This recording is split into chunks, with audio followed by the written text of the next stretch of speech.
Judges of the United States Court of Appeals for the Fourth Circuit. Oyez, oyez, oyez, all persons having any manner or form of business before the Honorable United States Court of Appeals for the Fourth Circuit are admonished to draw nigh and give their attention, for the court is now sitting. God save the United States and this honorable court. Good morning, everybody. Please be seated.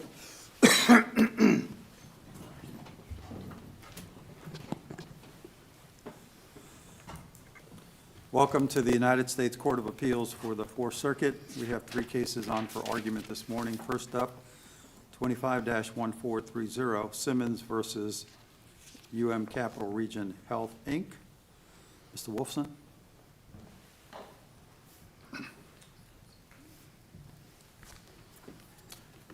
Good morning, Your Honors, and may it please the Court, Reuben Wolfson with Smithy Law Group in Annapolis, Maryland, on behalf of the appellant, Kristen Simmons.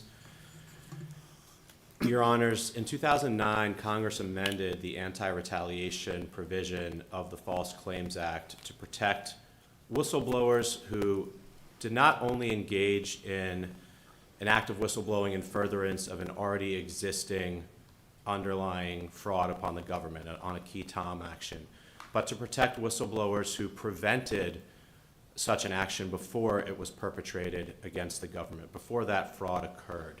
And that's exactly what Kristen Simmons did in this case, and Kristen Simmons is exactly the type of whistleblower who Congress intended to protect by that amendment, and by this court's subsequent jurisprudence to that amendment, enshrining the proposition that whistleblowers who prevent a fraud upon the government before it occurs cannot be retaliated against. Again, that's exactly what happened here. Ms. Simmons did exactly that. Capital Health, the hospital, had a problem. The problem was it didn't have enough beds in its intensive care unit, ICU. And it also faced a reality, and this is in the 2017-2018 timeframe, and that reality was, a year or so prior to that, it had been assessed a $6 million penalty by the state of Maryland for its standardized infection ratio, which was the number of hospital-acquired infections and other data it was required to report. Based on those reportings, it was assessed this penalty. And Ms. Simmons' two supervisors in this case, Yo-Jin Lee and Ingrid Connerny, were brought into the hospital to ameliorate that issue and to clean up infection prevention and to clean up safety within the hospital. And so they faced that problem, and they faced the reality of needing more ICU beds. And so how were they going to get there? Well, there was the ICU unit, and then there was the post-anesthesia care unit, the PACU. It's a step-down unit. And there were 4 beds, or approximately 4 beds in that unit, and they were investigating, can we use these beds for ICU patients? And if ICU patients are occupying those beds at least 80% of the time, the answer would be yes. The question then became, how do we have to report those beds in that step-down unit, in that PACU unit, to the National Healthcare Safety Network? That is a required reporting obligation on the hospital, and Ms. Simmons knew, and her supervisors knew, that you could not combine the beds from the temporary or virtual ICU unit with the main ICU unit for reporting purposes. Sorry to interrupt you, but what's your best evidence that that was in fact what your client's supervisor asked Ms. Simmons to do? Your Honor, there's myriad evidence that... Well, I'd like the best evidence. Sure. Because as I read these exchanges of emails, one could, first of all, there's no, you don't disagree that in light of the fact that the hospital had suffered these penalties, that they had an incentive to try to figure out a way to increase the number of ICU beds lawfully, right, in order to comply with regulations and try to minimize future sanctions, right? There's nothing wrong with that, at least in the abstract. Absolutely, Your Honor. Nothing wrong with that in the abstract, but they were incentivized to combine the 4 beds from the step-down unit with the main ICU unit, because otherwise, if they had to report it as a separate virtual unit, it was going to have, as Ms. Simmons pointed out in an email, an astronomically bad number or standardized infection ratio to report. So what's the evidence that the supervisor actually suggested to your client that they intended to combine those units, as opposed to, from your colleague's perspective, a simple request to collect data? Your Honor, two pieces of best evidence in that regard. One is a December 28th email where Ms. Simmons wrote to Ms. Lee, you cannot combine the PACU. Well, that's your client writing to the supervisor. What's the evidence that the supervisor asked Ms. Simmons to do that? There was oral instructions to Ms. Simmons, and in that email. Where is that in the record? There was discussion about a team huddle. Where is that in the record? I don't have the exact page citation, Your Honor, but there was a team huddle meeting where Ms. Simmons claimed that Ms. Lee gave that instruction. And in the December 28th email, Ms. Simmons wrote to Ms. Lee, you can't do this, quote, as you instructed me to do. Ms. Lee writes back to that email, and she sends a substantive response on other topics in the email, but she doesn't address what she apparently, if she never gave the instruction, what she would contend was a complete fabrication. So if you were a supervisor, if I emailed my managing partner and I made some proclamation that she directed me to do something unethical or unlawful, she would throw up her hands and say, wait a minute, Mr. Wolfson. In her response, there is no earthly way I instructed you to do that. Ms. Lee didn't do that. She didn't address it at all. And so it's logical to assume from there that Ms. Lee did give that instruction, and all other evidence points to the fact that she did give that instruction. And critically here, there's enough evidence that a jury should make that determination, not the district court as it did. The other piece of best evidence is Ms. Simmons' email on January 14th to her second-level supervisor, Ingrid Connerny, and she's reciting the entire series of events with this directive to count the beds and combine them, with Ms. Lee's pushback, with Ms. Simmons going to NHSN and proposing this hypothetical, can we do this? And by the way, Your Honor, I think that's compelling evidence in and of itself, because there was no incentive for Ms. Simmons to go to the National Healthcare Safety Network and say, hey, can we do this hypothetically, if she wasn't instructed to do exactly that. There would have been absolutely no incentive for her to do that. And so in the January 14th email to Ms. Connerny. Hold on. It's another possibility is that your client thought they might be thinking of doing that, but had no particularized reason to believe they were actually going to do it.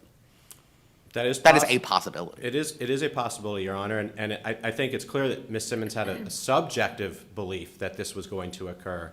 And the question that the court has to answer below, or that the protected activity elements necessitate, is, was it objectively reasonable? And there's certain data points that point towards that, one of which is the year prior, the $6 million assessment that the hospital was hit with. Well, they had every incentive to combine those beds to try to get a better ratio to report to the government for purposes of either a lesser assessment or an award financially. And tracking back to the January 14th email, Ms. Simmons states to Ms. Connerny, I tried to let Ms. Lee, I tactfully tried to let Ms. Lee save face and arrive at this answer herself. I didn't want to sort of throw this email that I got from NHSN corroborating my belief that we couldn't combine the units in her face, but I had every belief that she was going to do this and in turn would violate federal law, and I had to do that, and she would have violated federal law but for being presented with, I think, quote, incontrovertible evidence that you couldn't combine the beds. And that's what she says to Ms. Connerny on January 14th, which is other evidence, significant evidence that there's a factual dispute as to whether she was given that directive or not, and the district court totally discounted the January 14th email to Ms. Connerny.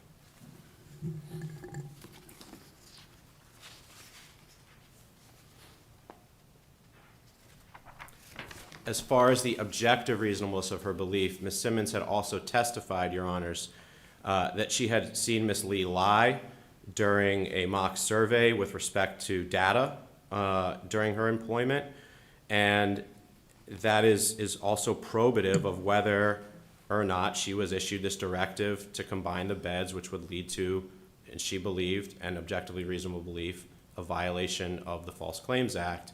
And that Just to be clear, there's nothing, you don't have anything in writing that confirms your client's statement. It's just her, and maybe that's sufficient, her statement unrebutted, you say, by the supervisor in, that she was instructed, in fact, to do this. Because on the face of it, there's a lot of evidence in this record that suggests that all she was asked to do was to collect data.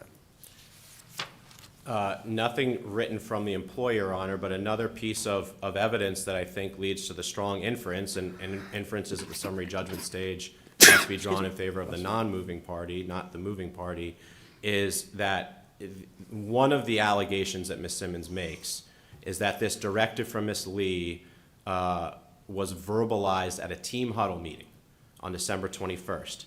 That leads her to then go to NHSN, and when she gets the response from NHSN, she immediately forwards it to her colleagues on her team, Keisha Gates and Cindy Rosenberger, with essentially the statement, we can't do this, as we've been discussing. I'm afraid that I'm going to be the fall person, so to speak. I'm forwarding this just in case. If that directive had never been issued at that team meeting, there is no reasonable person would have forwarded it to her colleagues, because those colleagues would have thrown up their hands and say, what is Kristen Simmons talking about here? There was never an instruction given at that meeting to combine the PACU beds with the main ICU beds. But for that meeting occurring, she never would have done that, and it doesn't make sense for any employee to do that to coworkers who wouldn't have heard the same instruction. So I think there's a lot of different pieces of evidence here that create a genuine issue of material fact, and the fact that goes to the heart of this dispute, which was she instructed to do something that, if followed through with, would have led to a perpetration of fraud upon the government. With respect to transitioning, Your Honors, to the disability discrimination claim, which is the other claim at issue here in terms of the district court's grant of summary judgment in favor of the appellee UM Capital, the issue is pretext. The court assumes the prima facie case. The court assumes the legitimacy of the proffered non-discriminatory reason for the termination and for the other adverse actions herein. And so the issue becomes pretext. And the fact is, Your Honor, there is a mountain of pretextual evidence here such that a jury needs to resolve those issues, not the court. For example, the own documentation of UM Capital, their performance evaluation, Ms. Lee's performance evaluation of Ms. Simmons, covers 12 of her 17 months of employment there, and it doesn't state a shred of concerns about behavioral concerns, communication issues, anything else. She received the second highest rating in all 16 categories. Her work was praised and called, quote, self-directed, competent, and included other leaders calling her excellent. That's fair, but at the same time, there's this chronology of events on a different front suggesting that there were significant communication issues with respect to Ms. Simmons and her supervisor, their interactions in meetings and huddles and the like. So what are we supposed to do with that? I think there's clear evidence that within the first 3 or 4 months of her employment during her probationary period, there were issues, right? She then graduates, so to speak, from the probationary period, and Which was extended, right? which was extended by 1 month. She then completes it, and then Which isn't typically done if someone's doing a really super job, right? I wouldn't think so, Your Honor. No, not typically done, but employees can also improve, and it's very clear that by their very documentation, the performance evaluation, Ms. Simmons did improve. There's no incentive or reason for an employer to fabricate a performance evaluation that is, generally speaking, very positive when, in fact, they didn't think that. Your mileage may vary. I read this performance evaluation and it seems fine. I would not describe it as very positive. Okay, fair enough, Your Honor. At least a satisfactory evaluation, Sure. right? She Fair received, there were no indications of the concerns that were brought to bear at the time of the termination. There were no indications of them. And there's other evidence of pretext in that regard with respect to the performance. For example, the MedMind incident or the MedMind surveillance project occurred in July of 2018. In the September 18 performance evaluation, her work on that project was praised Months and months later, at the time of the termination, it was denigrated. So which is it? That in and of itself, from the employer, presents a factual dispute as to whether, her performance was good, satisfactory, or otherwise, or whether she was having these concerns. If you've got two competing, I guess, plausible explanations, is it your burden to show that the one leading to a finding of discrimination based on disability was the but-for cause of her termination? Your Honor, I do think it is the but-for cause, or a but-for cause. Obviously, the retaliatory discharge in violation of the False Claims Act is another theory of retaliation here. And as the Supreme Court outlined in the Bostock versus Clayton County case, but-for causation can be a but-for cause. It can be a number of but-for causes to relate to an adverse action. I would also say, as far as, I see that I'm out of time, Your Honor. You can finish answering. Let's also say, thank you, Your Honor. In terms of evidence of pretext on that front, they failed to follow their own progressive discipline policy, and they offered shifting explanations for the termination at various points of time, including that there was no explanation presented to Ms. Simmons at the time of her termination. The bed counting controversy was cited to the EEOC in its position statement, and then later, it's now shifted to behavioral and communication issues. All right, thank you very much. Ms. Davis?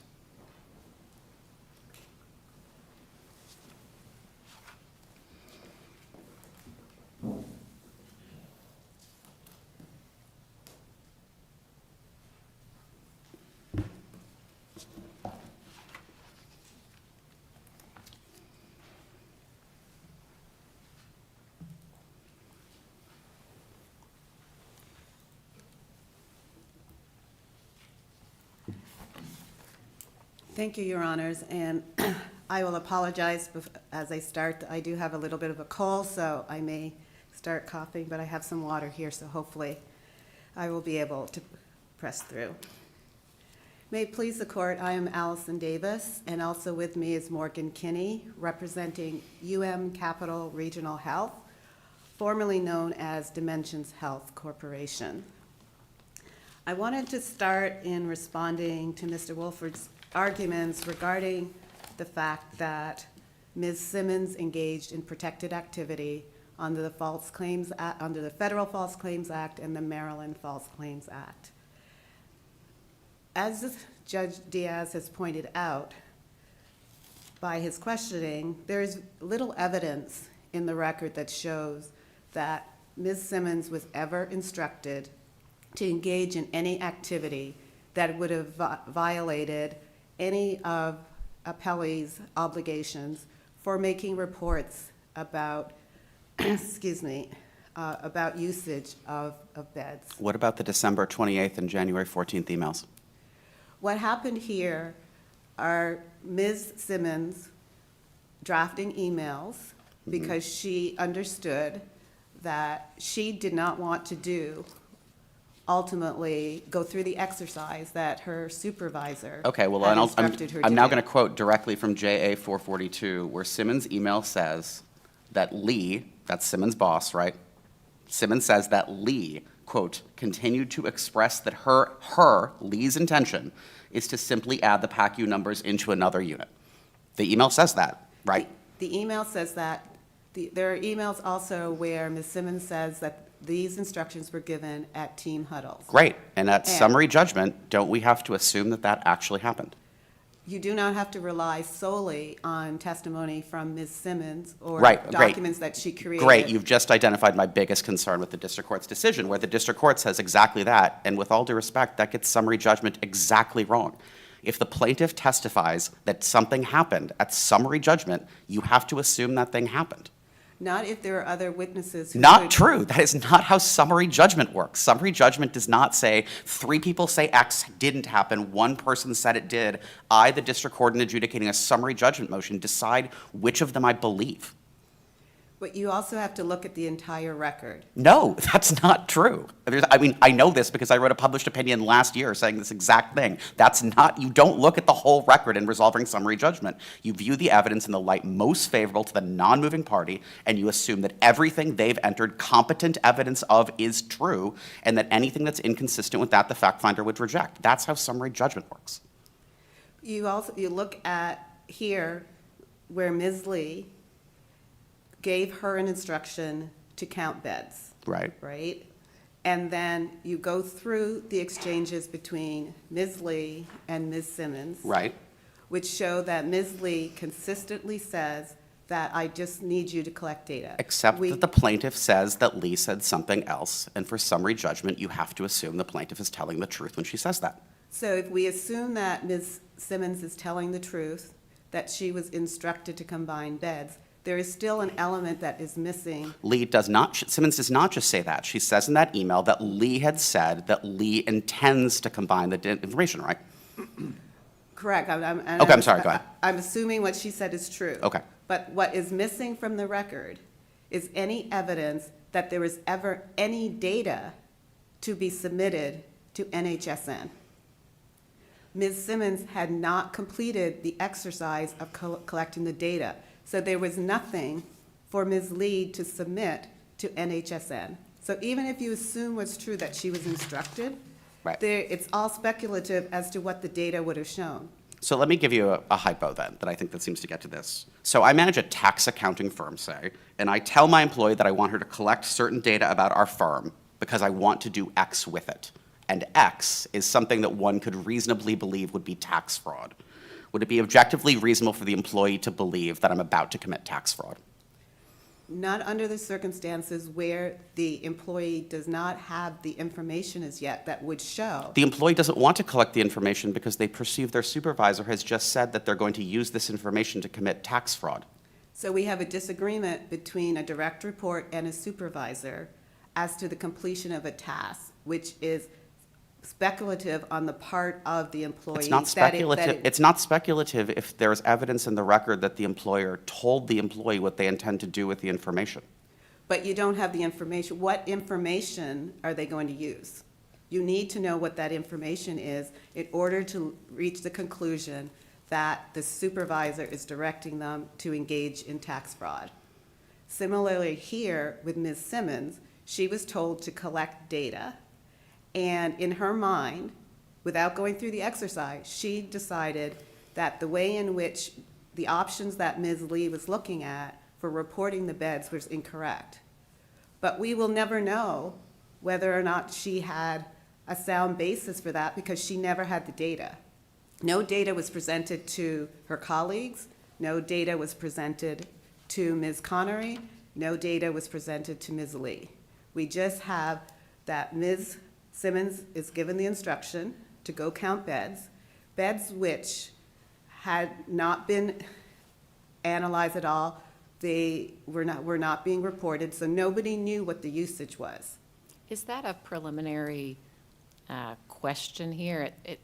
My understanding, but this is not my area of the law, this is how these beds are counted and such, was that they first had to collect data about how they're being used, right? And that's the 80% rule. Before they even knew, can these beds be included in an ICU, whether it's counted as a separate unit or combined or any of these, those are secondary questions to first getting the data on how these beds are even being used. Is that a correct understanding?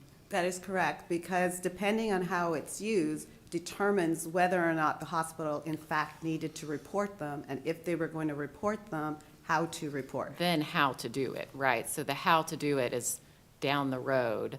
And our question here is it objectively reasonable to believe the employer is currently violating the FCA or will soon violate the FCA?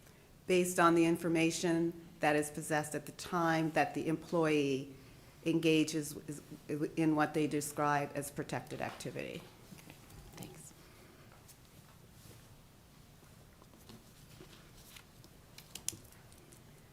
I will move on to address the issue regarding pretext if there are no more questions relating to the issue of protected activity. Once again, if you look at the record, you see that Ms. Simmons overlooks the clear history here that from the day she started working as an infection practitioner, that there was a conflict between her and Ms. Lee. That's clearly true, but I'm not sure that it's appropriate to characterize it as a clear history or maybe a clear record, because this is brought up in your colleague's argument earlier. He pointed to a couple of things. Maybe he didn't point to the second one that I'm about to say, but he pointed to the evaluation report, which even if not stellar or outstanding, seems a little bit, not a little bit, significantly inconsistent with the notion that this was a problem employee in terms of communication and the other issues that came out during the counseling sessions. And then you've got this policy of progressive discipline, which seems to have been entirely ignored in the process of deciding whether or not to keep Ms. Simmons on. Don't those two sort of pieces of evidence suggest that there's an issue here to be tried by a jury? I'll start first with addressing the issue of the progressive discipline policy. If you read that policy closely, you'll notice that it gives the employer here, UM Capital, the discretion not to follow all of the steps in progressive discipline. That's one. Two, progressive discipline can take different forms. And here the record is replete with instances where Ms. Simmons was getting feedback about her communication style, her appearance not to be engaged in meetings. So can I ask you about that exception that you just pointed out, that the employer doesn't need to follow?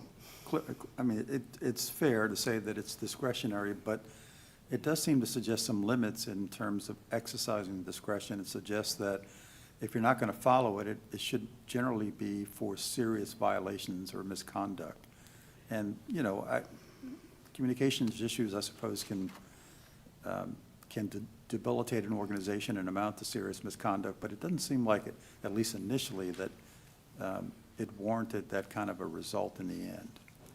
A progressive discipline policy is intended to ensure that the employee is given an opportunity to improve their performance, that they're given a warning before it results in termination. Here we have over a year and a half of feedback that was being provided to Ms. Simmons with respect to the fact that the way in which she was interacting with her supervisors and others was unsatisfactory. The fact that an employee gets a positive performance review does not mean that the employer should look the other way if performance issues reoccur or start anew. I don't disagree with that, but it seems like the most logical place to make that known, in addition to the informal counseling sessions, is in the report, right? And if it's not in there, that suggests that maybe this is not really about her, her performance, but about something else. So if you look at the record, the performance review was in September of 2018 and covered the prior year from September 27 to 2018.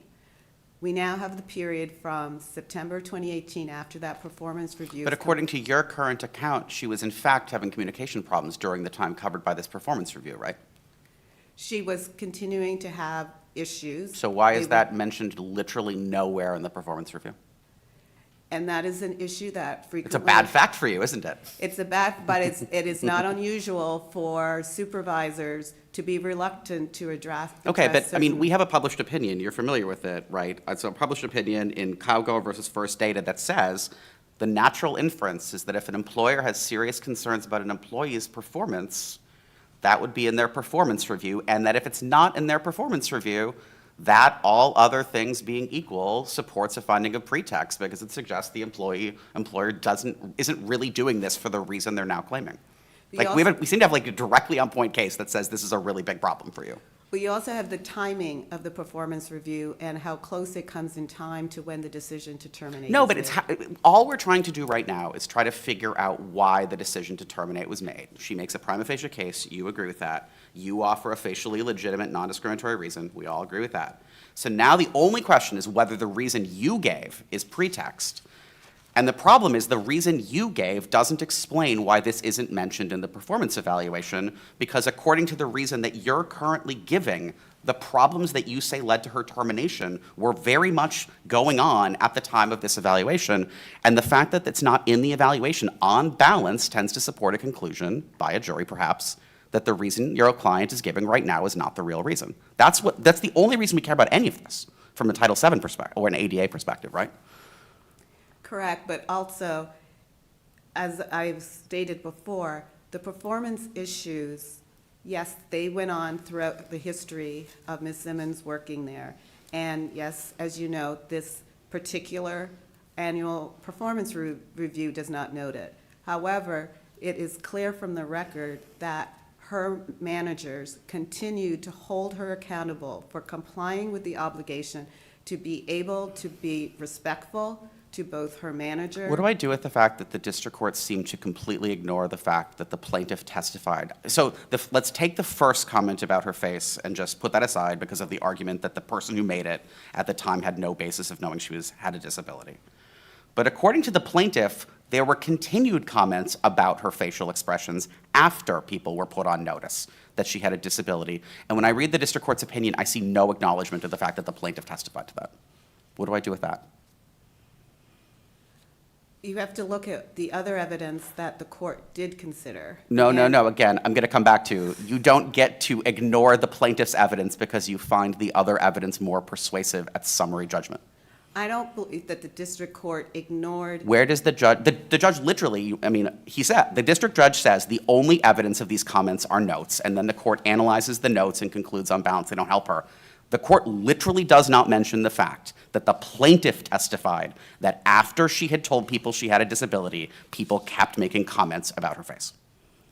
But there is no connection between the decision to terminate and the comments about her face. What she was told was that they understood that she did not have to smile, that's also in the record, that there are other ways for her to show that she was engaged, and Ms. Simmons chose not to do that. She also chose to engage in other conduct that demonstrated that she did not respect her supervisor.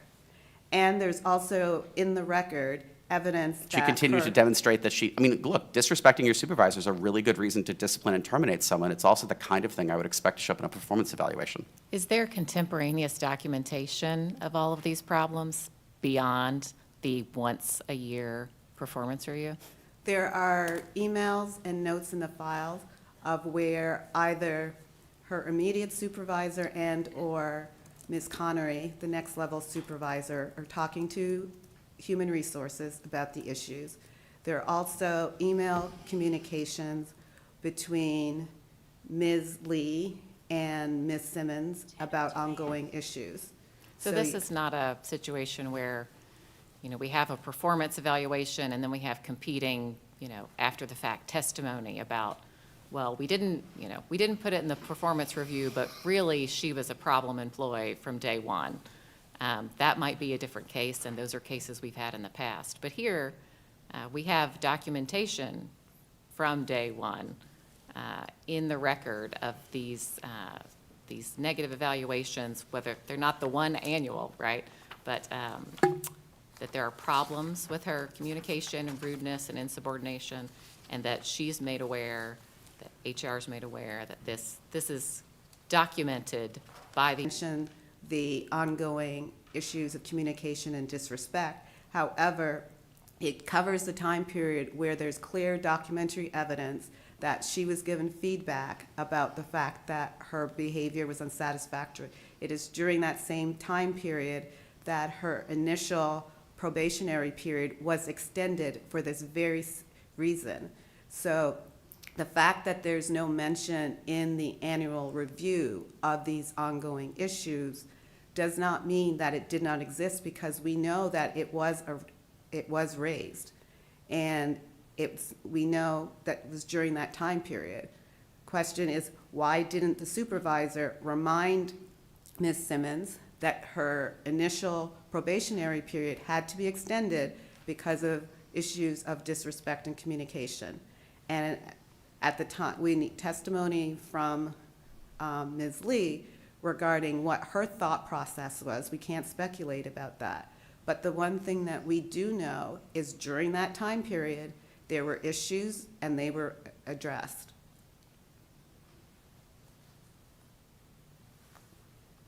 Could you address the one-on-one meetings and the end of the one-on-one meetings and what, if anything, we're supposed to infer from that? I don't believe there's anything to infer from that because there's no evidence showing that Ms. Lee continued to meet one-on-one with other Well, no. members of her team, or that there weren't other reasons that the meetings got canceled. Didn't Ms. Simmons say she didn't want to meet with Ms. Lee one-on-one? I was confused by that. Aren't there things in the record where she tells her coworkers, like, I'm looking for excuses not to get together with Lee? She asks her, the HR, please don't make me meet with her one-on-one. And now the complaint is she stopped meeting with me one-on-one? Yeah, I mean, and that is what the record shows. And when we were talking about the one-on-ones, I meant the one-on-ones that she said she would only continue to have if HR was present. And we know that Ms. Lee agreed to have those meetings, but there are numerous reasons why meetings get canceled. And there's nothing in the record to show that Ms. Lee had never canceled meetings before with Ms. Simmons. So, But didn't Ms. Lee testify that if an employee is having trouble, one-on-one meetings are especially important in that situation? they are, but if there are other demands on everybody's time, as Mr. Wilson mentioned, the fact that at this point in time, Capital was working to turn around the hospital, those would be priorities over. These just all sound like there's a good explanation that a jury could believe. They don't strike me as this means the plaintiff's claims fail as a matter of law. But the plaintiff has not put forward, and I've run out of time. You can answer. The plaintiff has not put on any evidence to show that the reason why Ms. Lee canceled one-on-one meetings was because she no longer wanted to help her improve in retaliation, either for reaching out to NHSN or because she requested an accommodation. And I mean, her argument in the brief is she's no longer having one-on-one meetings with me, therefore we should infer that my performance is not a problem, right? Because, I mean, I think I read the brief to make the argument that if I was having a problem, there would be one-on-one meetings. And because there aren't any, you should infer that all of the problems disappeared and I was being a model employee. Is that a reasonable inference that a jury could make? No, There's all this because other evidence, right? there's no evidence to support that proposition, Right. that if you have one-on-one meetings, an employee will improve. In fact, there are cases where there are one-on-one meetings and there is no improvement. Thank you, counsel.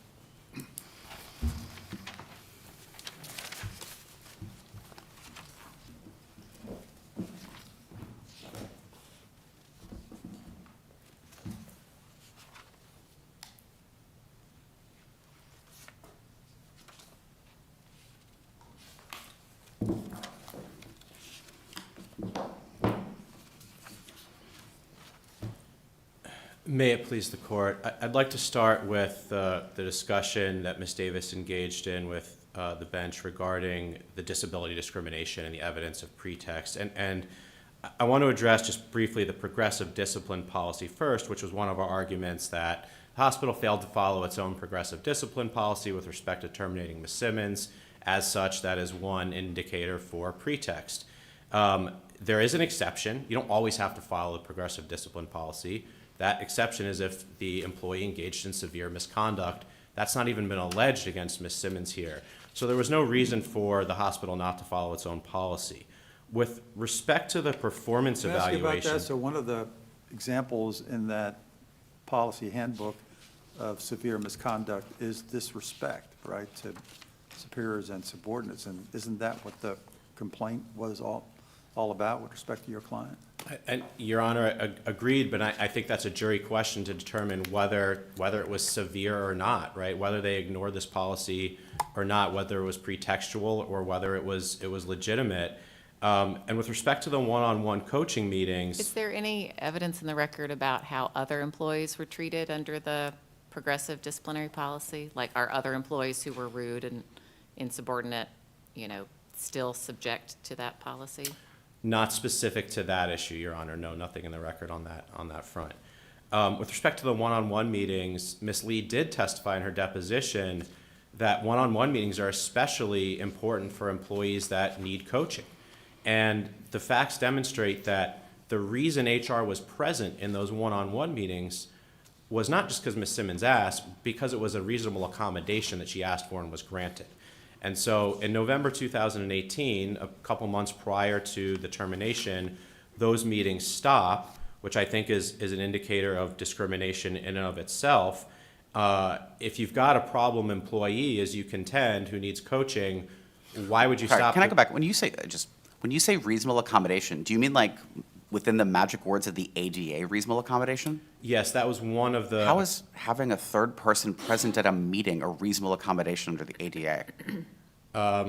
Your Honor, it was something that Ms. Simmons had requested. Because the two of them really didn't like each other. A reasonable accommodation for the person's disability. It just seems weird to refer to a request of a third person present during a meeting and not a person who like helps you move around or helps you read something, but just literally have the person be there to like keep the temperature down. That seems like not the most obvious form of reasonable accommodation to me. I completely understand, Your Honor, and would state that the reason for the request, I believe at the time, was given the discriminatory comments, as Ms. Simmons alleged, that Ms. Lee made with respect to her facial expressions, et cetera.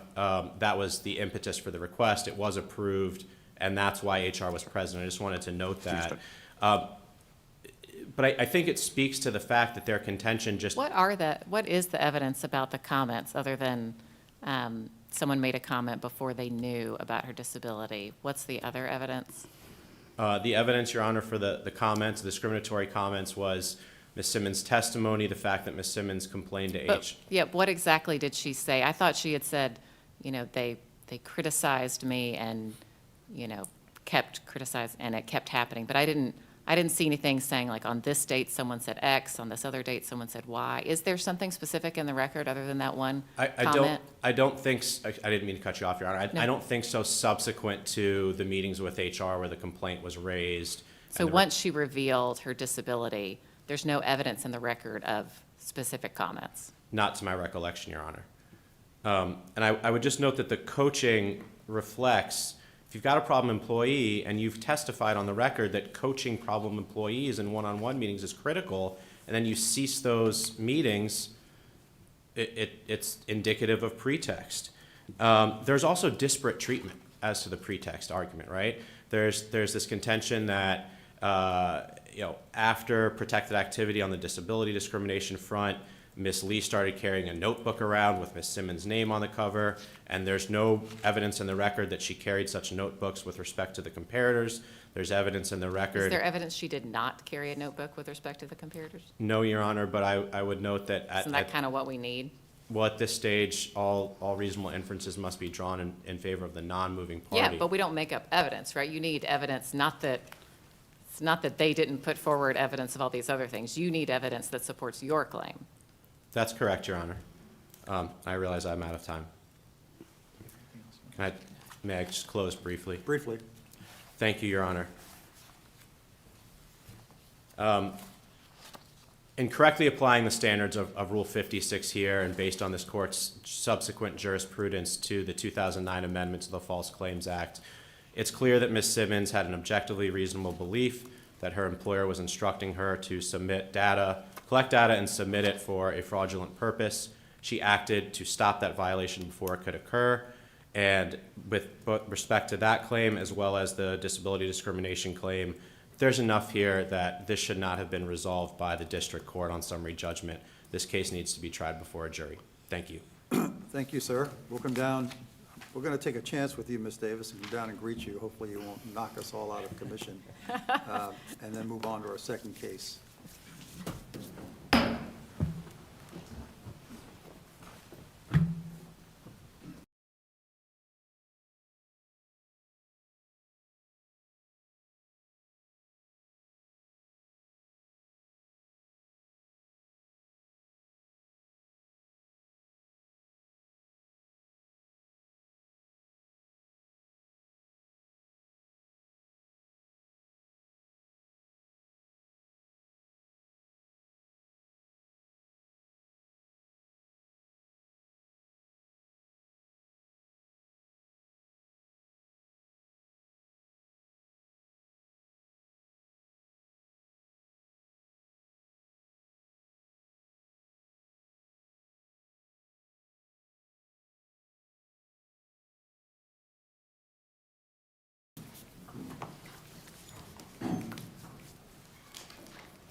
Our second case is 25-4012, United States versus Castellano. Mr. Tagliabue.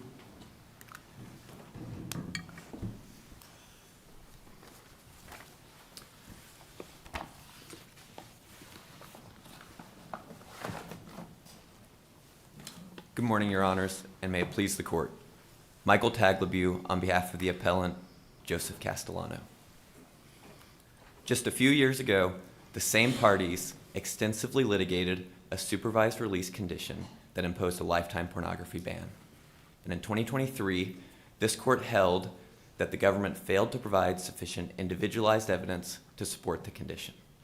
This court reversed and remanded, instructing the district court to strike the condition and not to give the government another opportunity on remand to bolster the record. But the following year, at the instant supervised release violation hearing, the government saw its opportunity to get a second bite at the apple. Sorry, just to clarify, this was not on remand, right? This Correct, was- Your Honor. This was a when- subsequent violation. Back on remand, he was serving his supervised release, and this is a separate revocation hearing. He's done it again. Yes, Your Honor, it is a separate revocation hearing. Okay. On remand, the court did strike the condition, and he was not subject to a pornography ban. I understand my friend's position is that the mandate rule and it shouldn't apply in the future to a subsequent violation hearing, but we disagree on that point. The government should have been precluded from relitigating this issue both by the mandate rule and this court's decision in McLeod. Can I walk through the implications? I'm trying to think of what proposition you're asking us to endorse. Are you asking us to endorse that because of our previous decision in this case, at literally no point in the future, no matter what he does, no matter what evidence the district court receives, the district court cannot impose a pornography restriction? No, Your Honor, that is not our I hope position. so, because that would strike me as a very extreme position indeed. No, Your Honor, it would just have to be that there would have to be an exception to the mandate rule and the law of the case doctrine. It would have to be some sort of significant change in the law or some sort of new evidence I mean, that was how not. about he keeps violating his supervised release? Well, Your Honor, That's a change, right? Like, because the whole idea is when we revoke people's supervised release and impose a new term, I don't know if the expectation, but at least the hope is that we're not going to be back here. And yet, here we are. Why isn't that a significant change? This person's continued inability to actually follow the rules.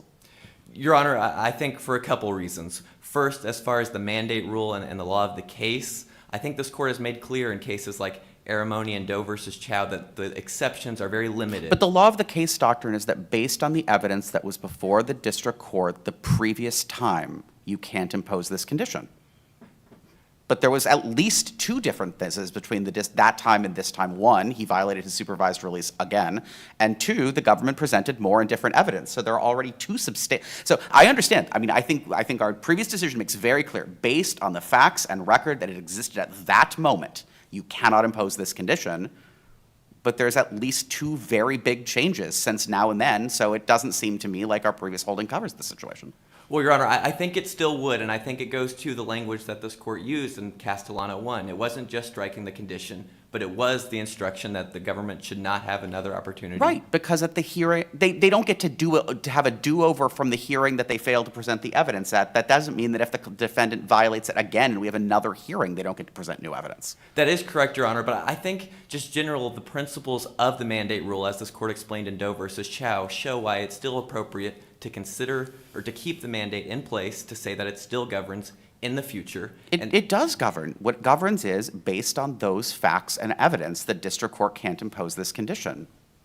Well, I think... Or absent a reason to reconsider what his terms of supervised release should be, which it turns out that when you violate the terms of supervised release, any reasonable district court thinks, I wonder if maybe we need to change those. I think part of the issue here, Your Honor, is that the evidence that the government has marshaled pertains to the treatment provider that it should have called back in 2021 when the parties were before this court litigating this issue. The record makes clear that Ms. Hill had been treating Mr. Castellano since at least 2018, so the government could have called her back. But that doesn't sound like the mandate rule at all. That sounds like a preclusion doctrine. That almost sounds like claim preclusion. Like you could have done this before, you didn't do it, so now you can't do it. Well, Your Honor, I think the mandate rule does have that sort of preclusive effect. I think when in Doe versus Chow, this court makes clear the effect of the mandate rule. There's essentially two sides of the coin. There's first issues that were decided by a higher court the lower court cannot then reconsider that issue. And then there's another side of the coin that pertains to waiver and forfeiture, that if the parties should have brought this issue before and they didn't at the time, it's waived under the mandate rule. So with respect to the expert, that might make some sense with regard to the historical facts that had already come and passed. But as I think my colleagues have pointed out, you've now got a whole new set of different violations. And the expert, obviously, she wasn't a fortune teller. She wouldn't have known what your client would do in the future. So, I mean, the rule that you seem to be imposing would prohibit that expert from ever testifying, no matter the changed circumstances in the case. That doesn't seem to make much sense. Your Honor, a few points on that. First, Ms. Hill's testimony back in 2021, when the parties were litigating this issue, I think would have been largely the same. As her report discusses, Mr. Castellano has had issues with the pornography addiction before. I think, Judge Rushing, your dissent in But, Castellano. years have passed. I mean, to Judge Diaz's point, her expertise is not in palm reading, right? Her expertise was in her experience with him and her work with similar offenders. And, when years pass and he has new conduct and she evaluates those years, why can't she at least testify to that? Well, Your Honor, I think part of it is that in 2021, she would have given the same recommendation. As the record makes clear, Ms. Hill's recommendation is based on her belief that if someone has a child pornography conviction, they should not have access to legal adult pornography. But then how do you She testified to so much more than that, right? She testified specifically about him, her specific years working with him and seeing how when he has access to this legal pornography, it leads to him, he's unable to discriminate between, and she has seen it escalate, et cetera, even recently. I mean, her testimony is about him specifically. And then on cross, she did say, yeah, I wouldn't recommend this for anyone who's under treatment for this sort of problem. And we experienced that in previous cases, which you know about. It seems that that's probably standard in the industry. So why should the fact that her opinion about him might have been the same in prior years as it is now, but she's testifying about different facts that did not exist then? Your Honor, I do agree that the report and her testimony does include some facts that were not present back then. She does discuss about progress in treatment back in 2024, but I don't think that we should be dividing his treatment really into chapters. I agree, because we never said the government can never prove this, right? The majority opinion previously said it hadn't been proved, right? There wasn't evidence specific to him. And the complaint now seems to be the government went and got exactly what the court asked for, and we don't think that's fair. Well, Your Honor, I think that goes to some of the concerns of the mandate rule and McLeod as well. The concern about promoting interests of finality in both McLeod and the He would have had all the finality in the world if he just didn't violate his supervised release again. But right, because the district court, again, you acknowledge, the district court on remand, and the government, to its credit, on remand, did what we said, which is you don't get to just have a new hearing now to try to fix the evidence that you should have presented the first time. And the district court accepted that, the government accepted that. The only reason we're back here is because he violated again, at which point the district court had to decide, well, given that, what should I do now? And it just seems weird to say, I mean, it seems bizarre to say that we're to tell the district court, like, you can't consider things about the world. There's a witness who's willing to testify to things that are directly relevant because at a previous hearing before the most recent violation, the government didn't offer this witness, and that means they're barred from all time from presenting this witness. That just seems deeply weird. But, Your Honor, I do think that goes to the hierarchy and finality, because essentially it's saying that with this case, I guess I'll just say this again. Why doesn't your client's violation of his supervised release break the hierarchy of finality and introduce a substantial change circumstance that allows us to go right back to where we were before? Well, I think first, I don't think the district court actually made that finding in these proceedings here. And second, I think... what finding don't you think the district court made? What's the finding? That this new violation is the reason that this pornography ban should be here, that we can... Wait, the district court makes very clear, I mean, I think that One reads, I understand it's a cold transcript. Some of you were probably there. I was not. This reads like a district court that is really sort of beside itself at this defendant's repeated inability, unwillingness, or inability to comply with terms of supervision. I think the district court made very clear that part of the reason we're here is because your client keeps violating his terms of supervision. I don't know how the district court could have been more clear about that. Well, Your Honor, part of the issue with repeated violations, I mean, in Castellano 1, this court discussed how that wouldn't be sufficient to provide sufficient individualized evidence, the fact of the violation itself. Great. And I think that concept still applies here. And I think it's not just the mandate rule that should have at least this preclusive effect to foreclose what happened here. I think this court's decision in McLeod should also apply to preclude the government from essentially using a motion to modify as a vehicle to try to get this pornography ban condition back. In McLeod, this court held that a defendant can't use a motion to modify to relitigate or to litigate a condition of supervised release on an illegality challenge. And I think this court's But that's a decision- forfeiture holding. That's because you should have challenged it the first time, and because you didn't challenge it the first time, we won't let you make a motion to modify to get around the fact that you forfeited this challenge. But again, I just don't see how that applies in a situation where there's an maybe that applies in a situation if the government, without an additional violation, moves to modify, to add this condition. Maybe that applies there. But again, in a world where there's an intervening violation, I just don't see how that logic works. Well, I think it's because of a few things. One, I still think the subsequent revocation hearing, supervised release still relates back to the original sentencing. Post-revocation sanctions do relate to the original sentencing.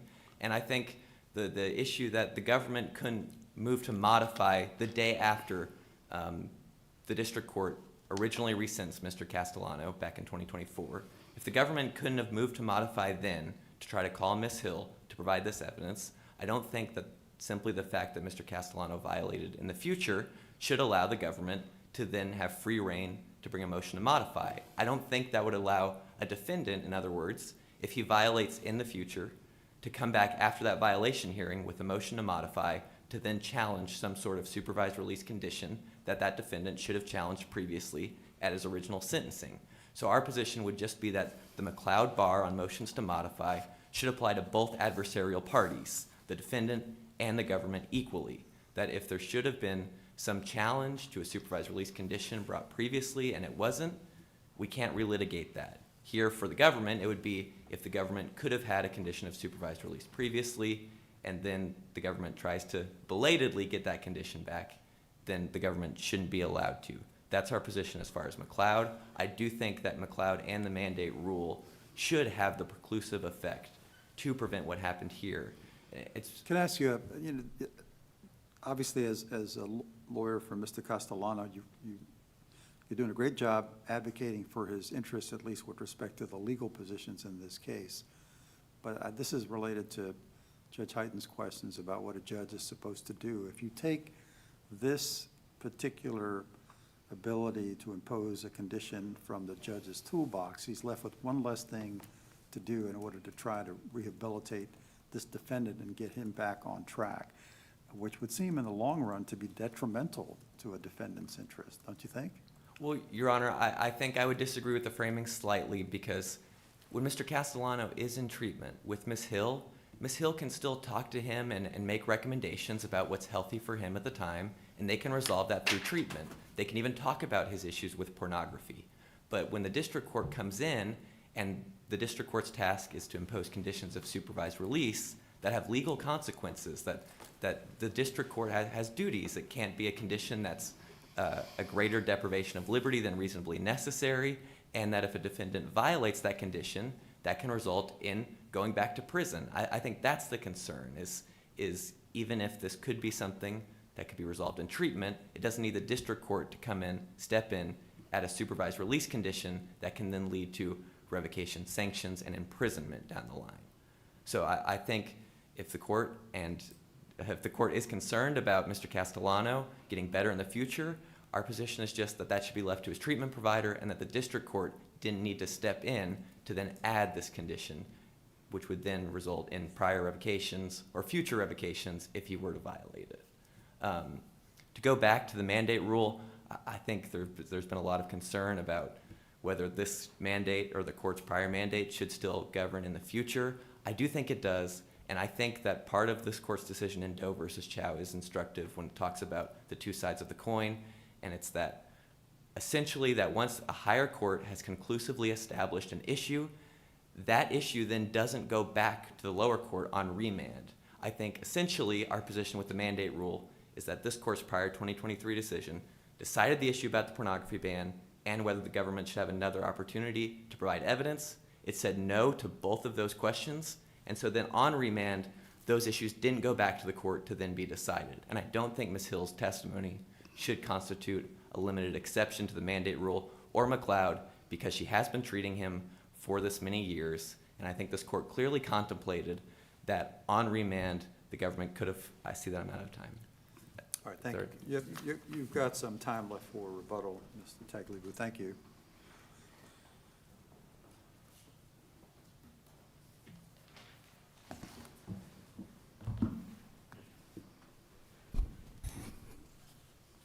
Good morning, and may it please the court. Jacqueline Bashara for the United States. Chief Judge Diaz, you observed that Ms. Hill is not a fortune teller. In the same way, this court was not a fortune teller when it issued its opinion in 2023. And if we look at what the court actually said, this is at 60 F 4th at 226, we hold that on the record before the district court, Special Condition 9 isn't reasonably related under 3583 D1 and is overbroad under 3583 D2. Judge Rushing, as you observed, this court's mandate in 2023 pertained to what could occur on remand. This revocation proceeding, which was 2 steps removed from the revocation proceeding at issue in the 2023 decision, was not part of the remand that this court sent the case back to the district court for. And so as we maintained in our brief, the parties and the district court complied with this court's mandate when this went back for a resentencing. The district court struck the condition and sentenced Mr. Castellano to time served. Unfortunately, he has since twice more violated his conditions of supervised release in a myriad of ways, and this is the 5th revocation proceeding that we're at right now. And as you observed, the district court had to be able to address concerns about his complete inability to make progress in treatment, which was new information based on Ms. Hill's observations of his conduct post-dating the remand, and of course, post-dating the previous revocation proceeding, right? The focus of her report, and because that portion of the record is under seal, I'm not going to quote directly from it, but I'm concerned with JA 233 to 234. That's where she discusses at length what was occurring from approximately July 2024 until this revocation proceeding in December 2024. And it just reflects a total failure of Mr. Castellano to respond to less restrictive interventions. Can I ask you something that isn't directly related to this, but really struck me in the briefs, and I'd love some reassurance about why I shouldn't be troubled by it?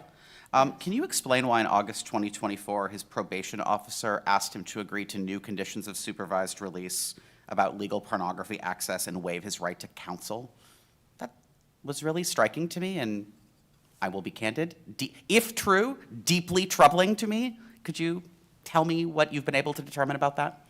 Yes, what I can tell you up front is that the U.S. Attorney's Office was not involved when that occurred. So our knowledge of sort of what motivated that is limited to what is in the record. Because that doesn't seem like something we should be doing, right? Is telling a criminal defendant that he should waive his right to counsel. He should agree to new conditions that are at least adjacent to conditions that an appellate court had previously struck, and that he should waive his right to counsel about whether to agree to those conditions. I hear you, Judge Heitens. Of course, Rule 32.1 does allow for modification pursuant to a waiver procedure. Sure. I think your concern is driving That he has a lawyer? Right, yes, I hear you.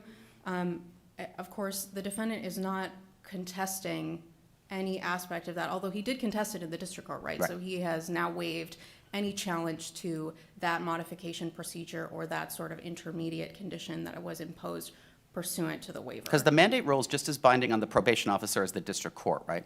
The probation officer doesn't get to decide to, like, hey, would you agree to a condition the Fourth Circuit said is illegal? That's true. Okay. So that's all you have about that topic?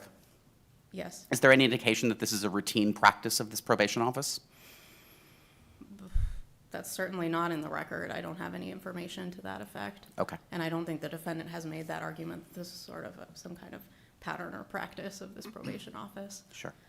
And I think, as you acknowledged in my friend's opening argument, I think everyone here, the probation officer, Ms. Hill, and of course the district court, was deeply concerned about what they were seeing in sort of Mr. Castellano's just reversion. And I think Ms. Hill's testimony was actually that she experienced or witnessed an increase in his consumption and his kind of focus and just the amount of hours that he was dedicating to viewing this material. Everyone was troubled by that and just trying to find a way to help him toward making progress in treatment, rehabilitation, and of course avoiding recidivism, which the district court made a specific finding that the images here actually did appear to depict teens and or children. So can I ask you, just to make sure I understand definitely that you think we're outside the mandate rule, but I just want to press a little bit on what the theory is for why we're outside the mandate rule, okay? So let's say that on the original remand, I understand that's not what happened here, but on the original remand, the government said the following: we totally understand, Judge, that you can't reimpose Special Condition 9 because the Fourth Circuit made very clear you can't reimpose Special Condition 9 at this initial proceeding. Do you think that it would have been consistent for the government, consistent with the mandate rule for the government at the original resentencing following our previous remand, to ask for a different and more limited pornography condition? Would that have violated the mandate rule? I realize you didn't do that, but do you think you could have done that? There is an argument that part of this court's reasoning in Castellano 1 was that the scope, the broad sweep of the condition was simply unsupported by the lack of individualized evidence. So I am willing to put forward that possibly. But you would have had to do it. You would have had to do it based on the exact evidentiary record that existed at the first hearing. That and the mandate rule made pretty clear. Right. That would be difficult to satisfy our evidentiary burden. So that would be a reason just not to do it. But if you could have done it based on the evidence you presented at the first hearing, you think you could have, as long as it's not the same condition, it's narrower. That you could say that it in some ways addressed the concern of the court's opinion. So it's not literally the same condition, and it's not subject to the same defects that the previous one had. Right. It is not sort of wholly undermining the court's analysis in its prior opinion. Okay, so then the next question is that at this revocation hearing, I understand this new condition is not special, what we called in our previous opinion Special Condition 9. This is not, I take your point, that this is not literally Special Condition 9. Do you think the district court could have reimposed Special Condition 9 verbatim at this revocation hearing?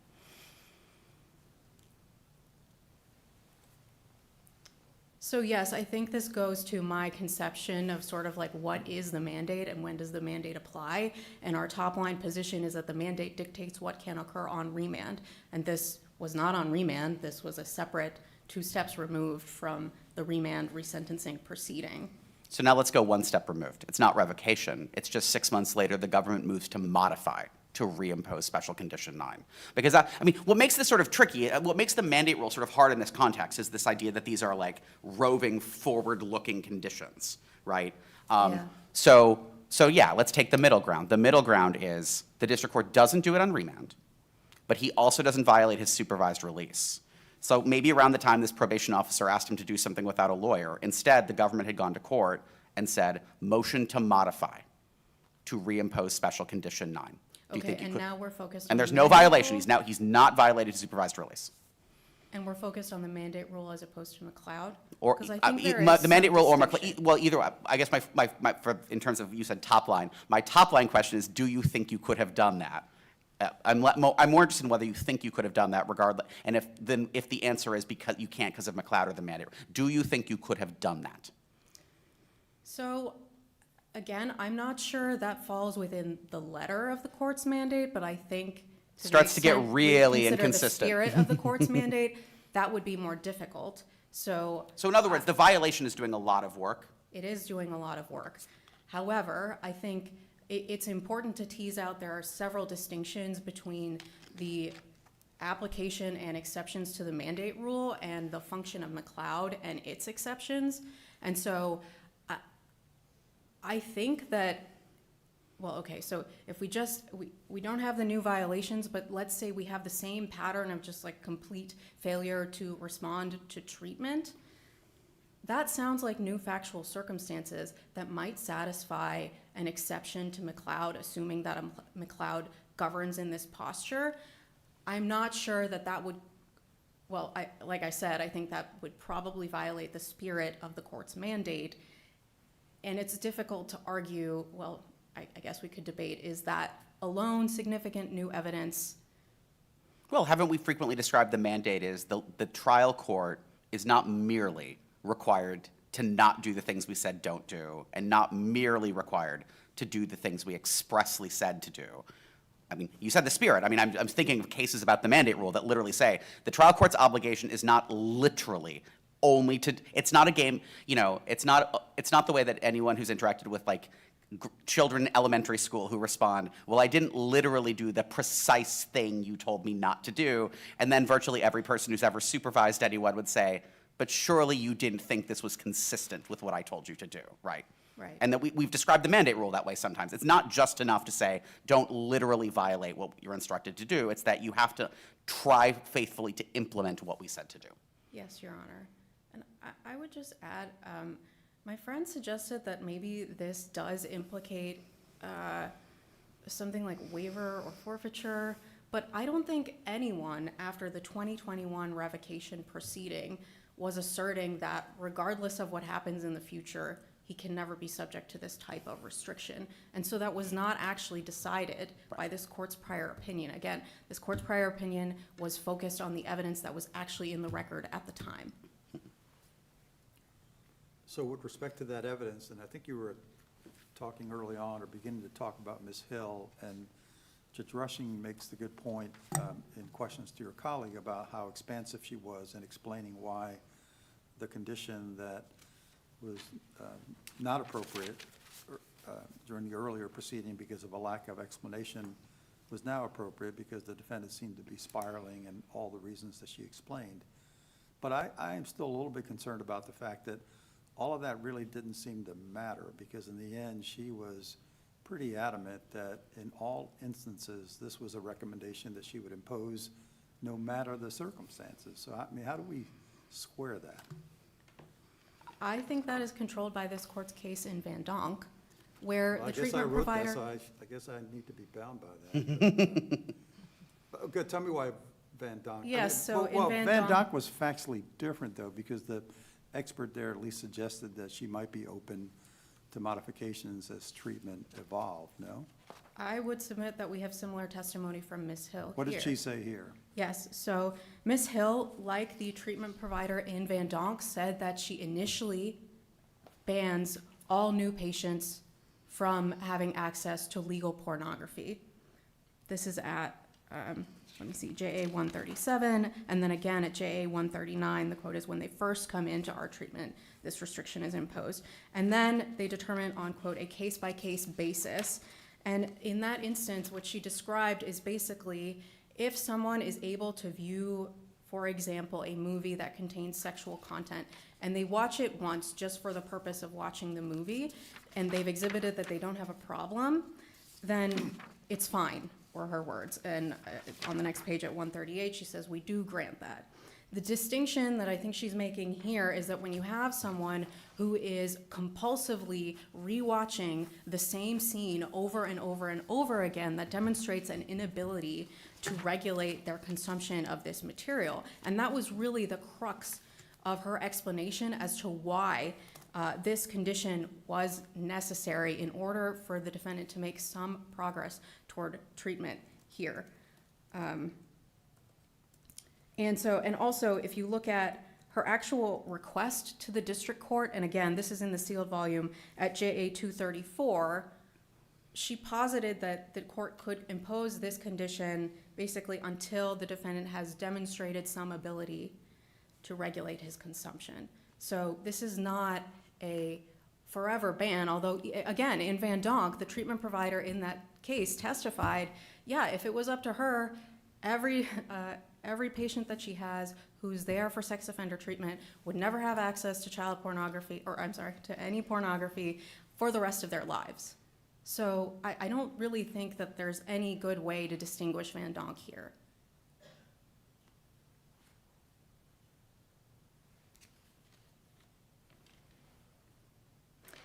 Just one additional point that I had here.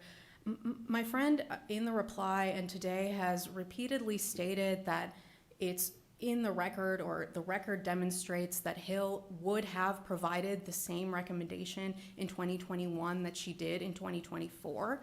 That's an argument, that's an inference that my friend is asking you to draw based on her testimony, but that's not actually in the record. She never testified to that effect, that she would absolutely have made the same recommendation. We just don't have anything to support that counterfactual here. If the court has no further questions, we ask that you affirm. Thank you very much.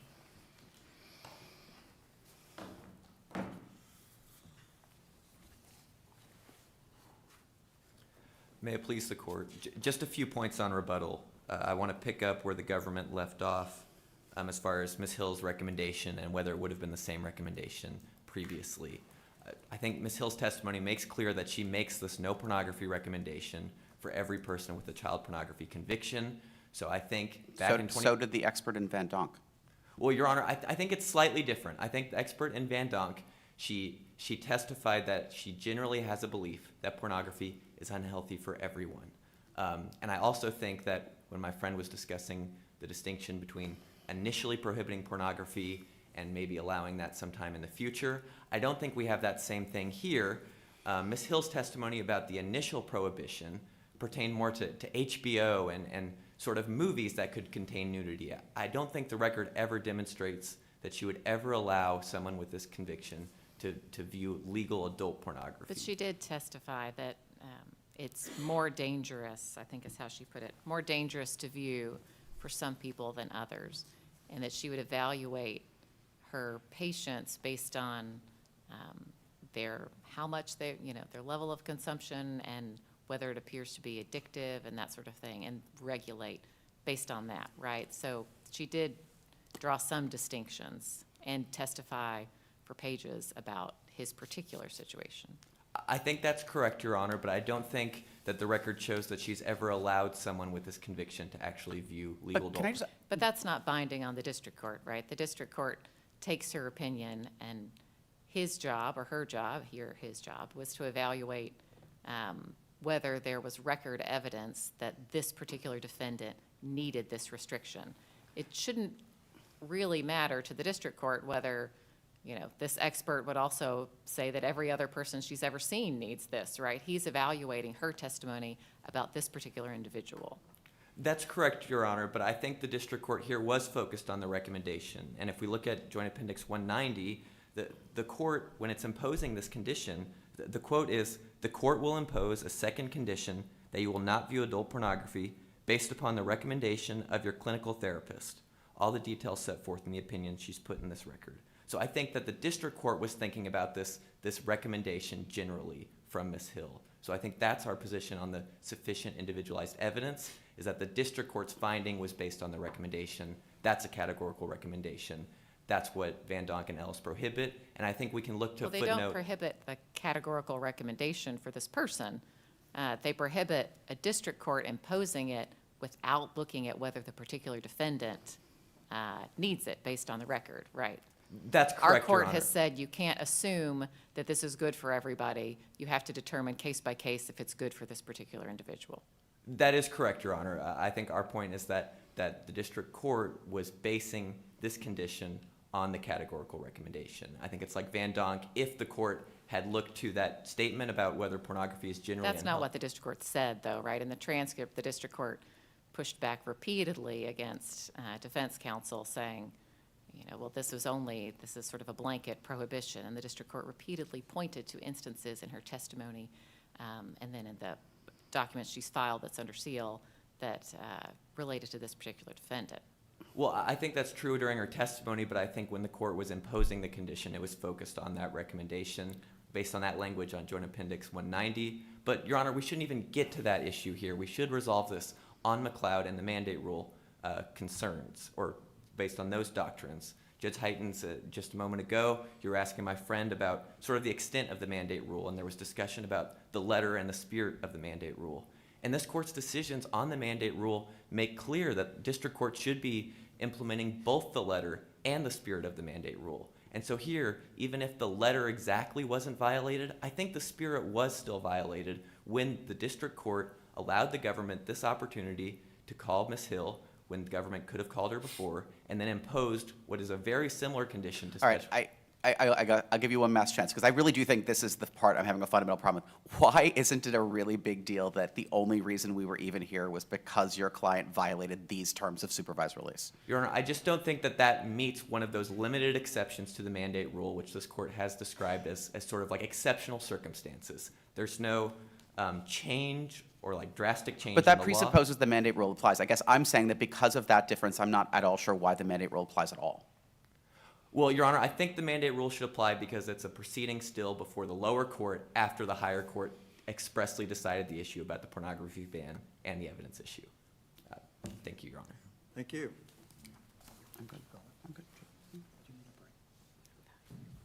All right, thank you both for your fine arguments this morning. We'll come down and greet you and move on to our final case.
Our third and final case this morning, excuse me, 23-4423, United States versus Tostado.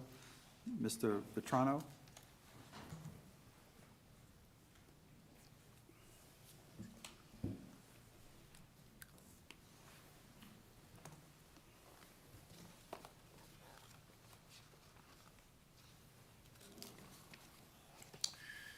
Good morning. May it please the court. Sean Vetrano on behalf of Amanda Marie Tostado.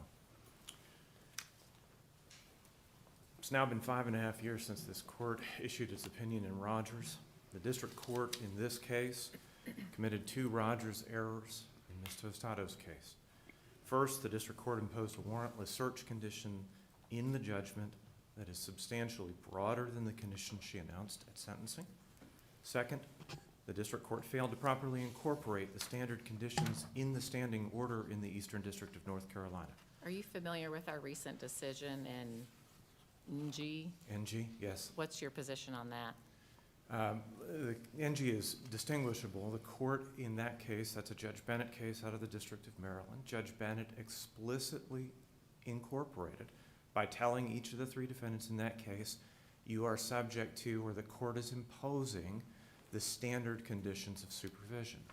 In this case, there was no explicit incorporation. There's a What did the court say here? The court said here that she made specific reference, and I'll find the joint appendix page for you, Your Honor. She made specific reference to the standing order, but there's a lot of language around the imposition of the conditions of supervised release.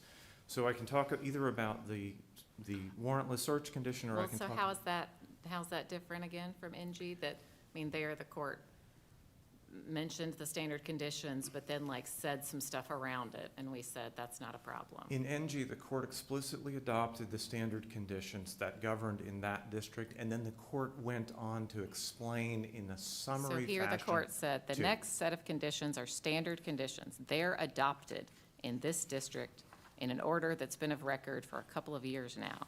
That's correct. right? So she's saying these are standard, they've been adopted and necessarily apply to everybody. So she ticks the first box in that the standing order in the Eastern District says you can make reference, you can incorporate these things if you refer to the standard conditions of supervision that have been adopted in the Eastern District of Carolina. Okay, she ticks that box, but where she made things confusing at sentencing inadvertently is when she's talking about the conditions as a set, and she's explicitly describing specific conditions. I mean, doesn't Isn't this, that like exactly what happened in NG, that the court described some of them but not all of them? The court said, I'm adopting the conditions, I'm adopting the standard conditions in this district, and then it went on to summarize two conditions it thought were I mean, is the important. difference Did that you it- object, or did whoever was there object, right? This is something, some Rogers errors, there's no way you could have objected, right? The court says nothing at sentencing, and then a condition shows up in the judgment that you didn't know about, right? You couldn't have objected. But here,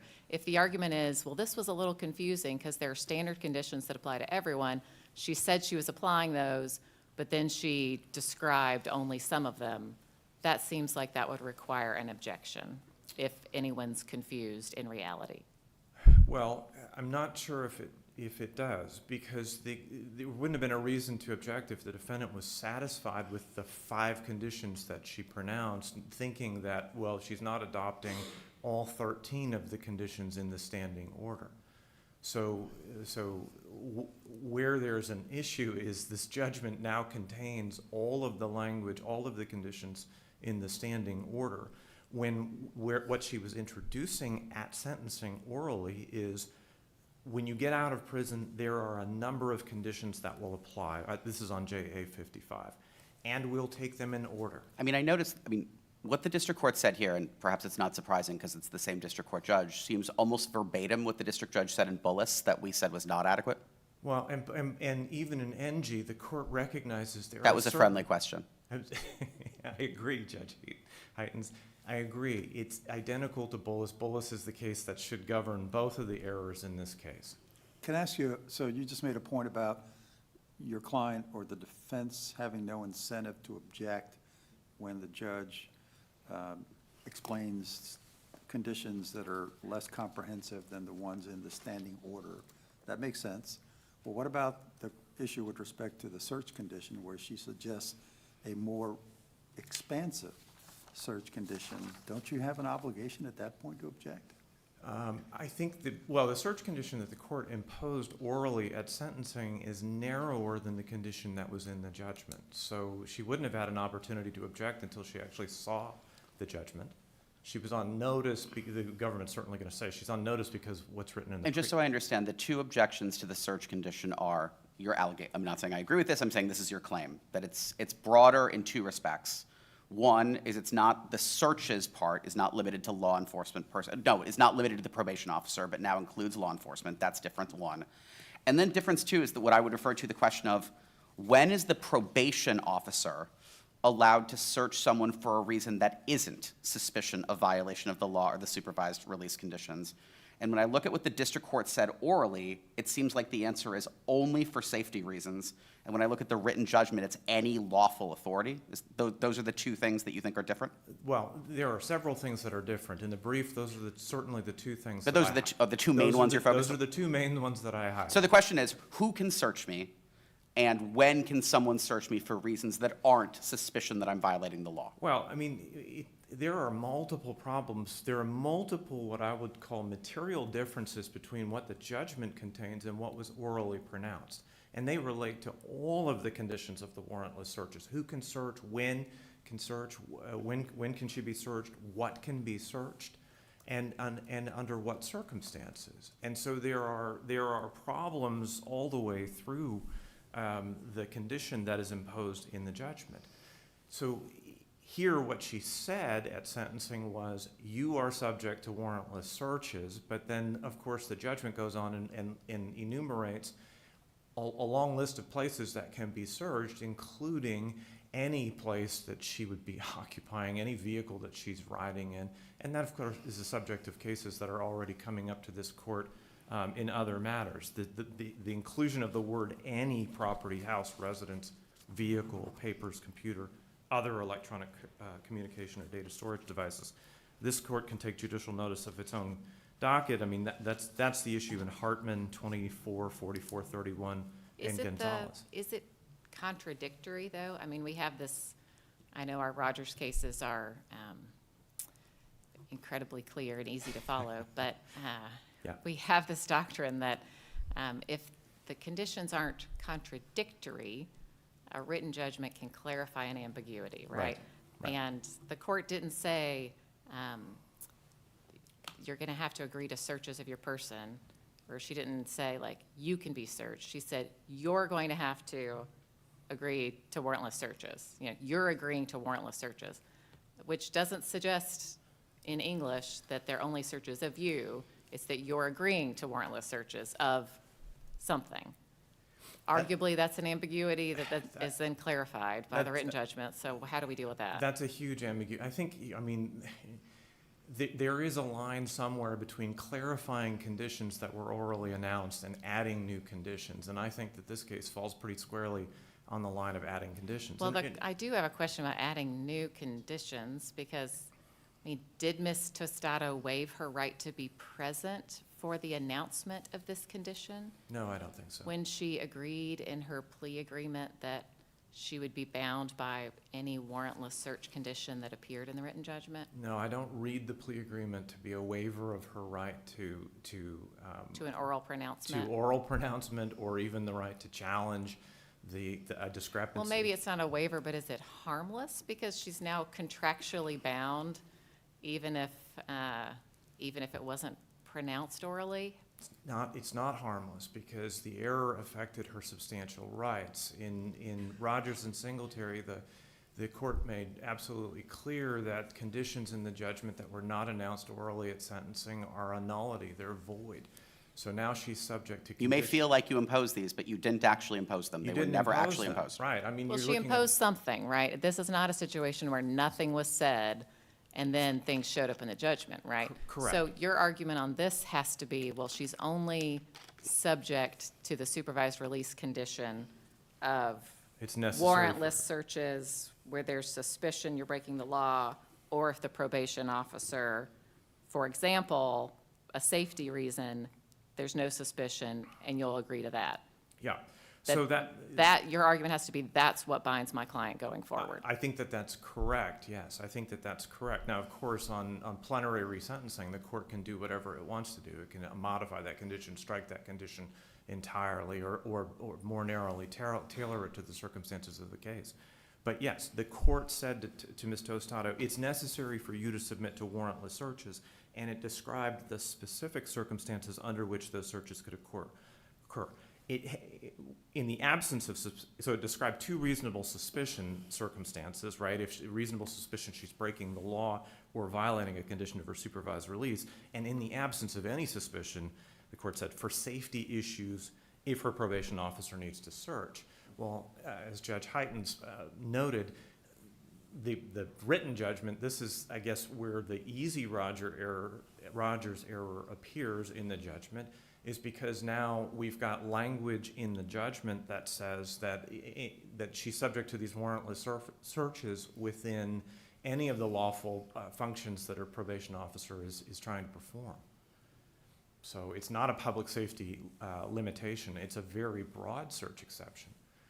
For example, the probation officer can turn up at her apartment for a routine check, and the language in the judgment authorizes the probation officer to go through absolutely everything in the How apartment. does the plea agreement and its discussion of the standard conditions interact with what we've been talking about here? I mean, there she agreed, I will be subject to the standard conditions if they show up in the written judgment, and they did. And so that shows she's clearly aware of the standard conditions, and then the court, announced standard conditions orally, and then included them in the written judgment. The court made reference to the standard conditions of supervision that are in the standing order, but did not say you are subject to all of 13 of the conditions, Well, I standard guess, conditions. so in that there's order. two issues. This, you're talking about totally disregarding the plea agreement. Did the court properly incorporate? And it's actually different than Bullis, right? Because there, the court just said, there are some standard conditions in this district, whereas here, the court specifically referenced the standing conditions order and said it's incorporated, right? So those are different. But what I'm asking about is about the plea agreement. Your client agreed as a matter of contract to abide by the standard conditions if they show up in the written judgment, and they do. But the plea agreement Wait, doesn't, does the plea agreement say written judgment or does it say judgment? it says as long as those conditions are included in the judgment. And doesn't Singletary say things that show up in the written document for the first time are not part of the judgment? Correct. Void. Void. So is that your argument now? Well, yeah. I'll add that to your brief, but I didn't see it. Well, look, the harm occurred when she sentenced in absentia to all of this additional language in the written judgment. So that's not harmless error, and the plea agreement doesn't bind the district court. The plea agreement is not the sentence. The district court imposes the sentence. Right, but the plea agreement is what she agrees to do, and it at least gives us a reason to think she knows about these conditions.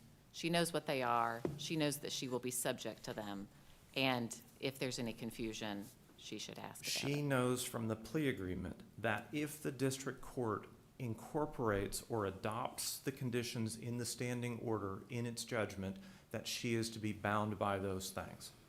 If the district court has an incomplete or a defective incorporation, then she's not subject to that stuff under the language of her plea agreement.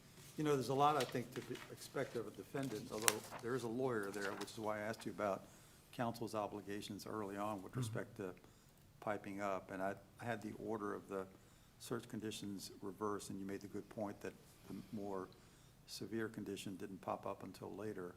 But this is a defendant, I don't remember whether this defendant had a prior record, but maybe his first or her first time in court.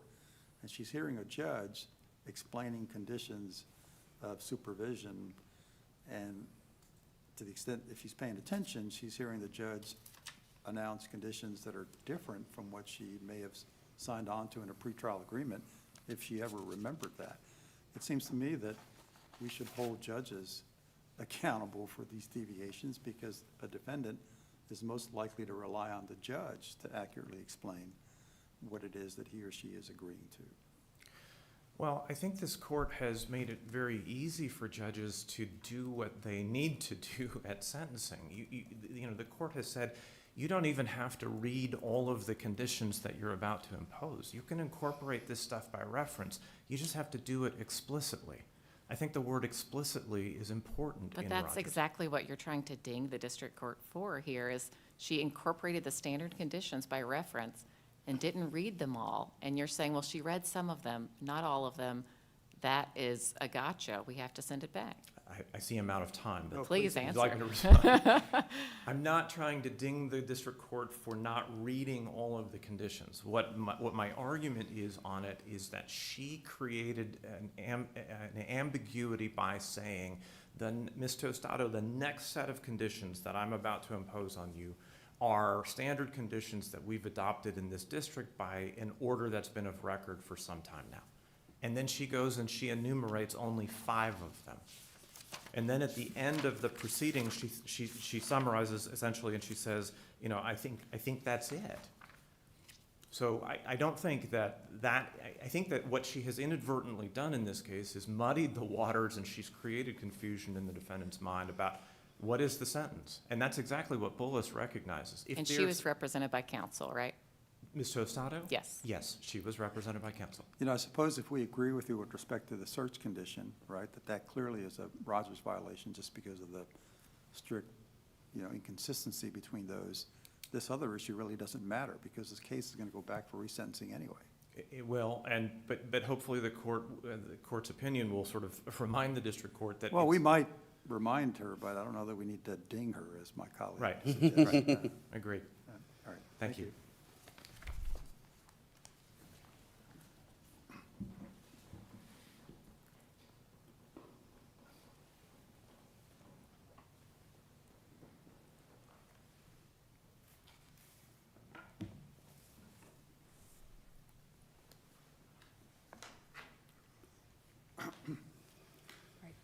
May it please the court, Kate Englander on behalf of the United States. And I'd like to just jump right in and talk about the ways that I do think that this case, the standard condition incorporation in this case, is different than Bullis. So first, in Bullis, what the district court said is there are standard conditions in this district. She then went on to do a similar set of examples as what she did in this. I mean, the district court, like, we're really playing some of the hits, because some of the language is almost verbatim to what the district court judge said in Bullis. Well, I think it's different in an important way. Okay. So here, what the district court said, what the district court said is there are standard conditions. Let me give some examples. And at the end, she gives this sort of half sentence, standard conditions you'll comply with, right? And so we know from Bullis that that is not enough. Correct. I understand that, Your Honor. But I think the way she explains it here is more clear that she is incorporating this specific set of standard conditions. She says, before she even gets to the standard conditions specifically on 55, she says, when you get out of prison, there are a number of conditions that will apply, and we'll take them in order. And then she says the next set of conditions are standard conditions. They're adopted in this district in an order that's been a record a couple of years now. I do think that is a more clear incorporation of the standard conditions than what she did in Bullis. The judge could have stopped right there. Well, and I think part of that gets to this point, Your Honor, is what the judge is trying to do here is actually connect with the Well, but if defendant. you're gonna do it, you need to do it right, I guess is the point. So, for example, in I can't pronounce this case, NJI, the court says the same, something kind of similar, and then it says they're mandatory, and I need to carefully summarize them for you. The court makes clear in that case that what I'm about to do now is a summary of some of the highlighted, most important ones. But in this case, I mean, I just say this. If I was in the courtroom, I would not understand, is this an exclusive list or not? Because I view, there's a way you could read it, that it's all of them, and I'm going to give you some highlights, but it could also be the things I'm now telling you are the ones I'm summarizing, and there aren't any others. I don't think that this case is very different than what the court, and I'm also not going to pronounce it correctly, but the Nagy case. Well, Nagy. except in that case, the court said, first words out of its mouth, you shall comply with all the mandatory and standard conditions of supervised release. And so, by saying all, it makes very clear it's everything that's in that document. And what I'm going to do now, as the court also said, I'm going to summarize some of them. But in this case, the court says the standardized conditions, and then it proceeds to only talk about a couple of them. That seems like a really big difference to me. And she references the order specifically, right? She references the order order that's been specifically. in this district for a couple of years now, right? And she has an attorney. The defendant has an attorney who knows this order and knows everything that's in it, right? And they've already talked about it ahead of time because he's a good attorney. Why should this be different from NG in that respect? Right, and I don't think it is different from NG in that respect. And the other factor I think that's playing in the background here that is relevant is that the defendant has already agreed to abide by these same standard conditions in her plea agreement. They have been forecast for her in the PSR. Okay, So when the but district now, court- okay, hold on. We've said the PSR is 1,000% irrelevant. We have a published opinion. I don't know why you're making this PSR argument when we've literally said that does not matter. Well, I think it's relevant to what Do you the disagree that this court has said the fact that it was in the PSR makes no difference to whether there's a Rogers error? I agree. So that why are we still arguing that it makes a difference?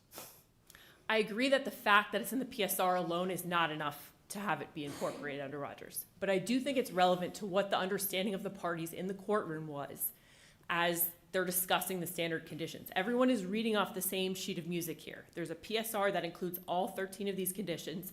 The defendant has already agreed to abide by them as part of her plea agreement. And the plea agreement specifically references the standard conditions in the Eastern District of North Carolina with the... Yeah, so the prosecutor's office has a problem where district judges are constantly violating Rogers, and you're trying to immunize those Rogers errors from appellate review. We're That's the trying to- only reasonable conclusion I can draw from the existence of this provision. I think we're trying to make sure that the defendant is clear that the standard conditions will apply to them. And when the court then references those standard conditions, it's not a surprise when they show up in the judgment because, again, there was a context going into the sentencing that these standard conditions will Okay, apply. but this is one of like 3 different parts of this argument that you make in like 2 pages at the end of your brief that runs smack into Singletary in ways that you simply don't deal with. I mean, would you like me to start reading sentences from Singletary that says your entire conception of Rogers errors is wrong? Your Honor, I want to be clear that we're talking about the plea agreement, I think, in 2 different contexts here. I think first is, I don't think this court has to look at what the judge says in sentencing in a complete vacuum. I think the fact that the parties have, and the judge, have an understanding of what everyone's talking about. Okay, let's start. Has this court, how many cases would you say this court has reversed based on Rogers errors in the last 5 years? Your Honor, I could not even Have hazard a guess. we ever once said or suggested that a Rogers error can be harmless? No, Your Honor. And so you're making like a 2-paragraph argument that we should adopt a rule that could blow a hole in about several dozen Rogers cases we've already decided. I think the facts of this case are unique. This is, to my knowledge, the first time that the government's ever raised where the defendant had a specific provision in her plea agreement that said that she would abide by But this those is conditions. where you're running straight into Rogers, because I'll start reading quotes from Singletary if you'd like. Literally, the theory of Rogers adopted in Singletary is that things that show up in the written judgment that were not said orally are not part of the judgment. They were never imposed. They are legal nullities. And so I don't even know how you How can. can she appeal if she wasn't, I have a jurisdictional question if these are legal nullities. If these weren't imposed, then what is the defendant appealing? So I want to back up just a little bit. We're not arguing that the defendant has waived her right to bring this claim. What we're saying is that in her case, the error should be disregarded because she has agreed to abide by these conditions regardless of whether they appear in the judgment. If they appear in the judgment, regardless of whether they were orally pronounced at sentencing. That's the argument. I understand it's a novel argument, and I don't think it flies in the face of Singletary. I think it deals with a slightly different issue, but I understand. Again, your theory is that she was sentenced, that she, in some sense, was really sentenced to these. And the whole ratio decidendi of Singletary is that no, she wasn't. That's how Singletary gets around the appeal waiver. That's how other Rogers cases get around the plain error standard of review. Every time the government makes an argument, this is forfeited or it's covered by the appeal waiver, the move of all these Rogers cases. Now, whether this is right or wrong, fair question, but the theory of these cases is that didn't really happen. These are not actual conditions. And so she agrees to abide by all the provisions in the judgment. The provisions in the judgment under Singletary are what the district court said out loud, not what's in the written judgment. I understand your Honor's point. I think what I'm trying to get across is that in a normal case, a Rogers error isn't apparent until the judgment appears, right? And that's why Singletary says what it says about appellate waivers. This case is different by virtue of the fact that she did agree to abide by those conditions before any of this, before the judgment, before the sentencing.